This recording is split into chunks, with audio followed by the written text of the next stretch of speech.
Base లేకుండా June 1 థియేటర్లు బంద్ అనేది బయటికి స్ప్రెడ్ చేశారు. అక్కడ ఎగ్జిబిటర్స్ కానీ ఛాంబర్ కానీ ముందుకొచ్చి ఖండించకపోవడం తప్పు. సో ఎవరి దారిన వాళ్ళు, అంటే మా సినిమా ఇండస్ట్రీలో మీ అందరికి తెలిసిందే, ఎవరి దారి వారిదే. మన అరవింద్ గారు ప్రెస్ మీట్ చేశాడు, ఈరోజు నేను చేశాను. మేమందరం కూర్చొని కదా ప్రెస్ మీట్ చేయాలి.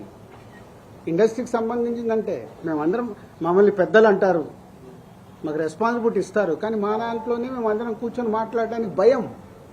ఎవరు మాట్లాడితే ఏది ఎలా వెళ్తుందని. సో ఆ జూన్ 1 అనే టాపిక్ అలా వస్తే బయటికి మట్టుకు జూన్ 1 థియేటర్లు బంద్ అని స్ప్రెడ్ అయిపోయింది.